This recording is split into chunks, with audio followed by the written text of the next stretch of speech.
আজকের এই পবিত্র ঈদের দিন সকাল শুরু থেকে শেষ পর্যন্ত যা যা করলাম সব কিছু থাকছে এই ভিডিওতে। বন্ধুদের সাথে দারুণ আড্ডা, হাসি ঠাট্টা, একসাথে ঘুরতে যাওয়া আর অনেক সুন্দর মুহূর্ত ক্যামেরাবন্দি করা। ভিডিওটা শেষ পর্যন্ত দেখো, ভালো লাগলে লাইক, কমেন্ট আর সাবস্ক্রাইব করতে বলো না। ধন্যবাদ।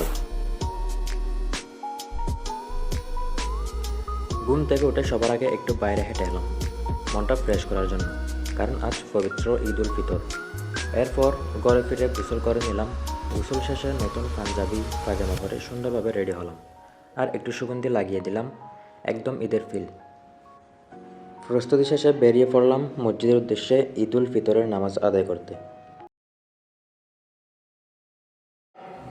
হেরামের ইমাম সুদাইসি দেখবেন ঈদের সময়, তখন তার আশপাশে যারা আসে তারা যখন আসে সে কোন ধরনের, সে কি মোবারক বলে নাকি এরকম কিছু বলে, তখন দেখবেন হচ্ছে সে বলে হচ্ছে তাকাব্বালাল্লাহু মিন্না ওয়া মিনকুম সালিহাল আমাল। আর বিষয়টাই হচ্ছে একটু একটু চর্চা করেন, ঈদ মোবারক বলেন, এটাও চর্চা করেন। নামাজ শেষে মসজিদ থেকে বেরিয়ে সবার সাথে কোলাকুলি করলাম। ঈদের আনন্দ যেন আরও বেড়ে গেল। এরপর সব বন্ধুরা মিলে একসাথে সুন্দর কিছু মুহূর্ত ক্যামেরায় বন্দি করলাম। এরপর আমরা চলে গেলাম আমার দাদাভাইয়ের কবর জিয়ারত করতে। সেখানে কিছুক্ষণ দোয়া করে কাটালাম, মনে পড়ছিল পুরনো অনেক স্মৃতি।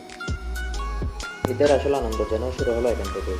বন্ধুদের সাথে ঘুরতে বের হওয়া, একে অপরের বাসায় যাওয়া আর দারুণ কিছু ফটোশুট করা। পুরো দিনটাই কেটে গেল হাসি, আনন্দ আর স্মরণীয় মুহূর্তে। সত্যি বলতে দিনটা ছিল অনেক সুন্দর।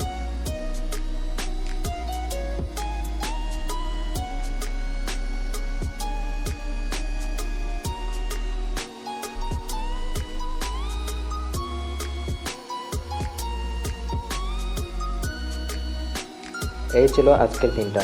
আবার দেখা হবে নতুন ভিডিওতে।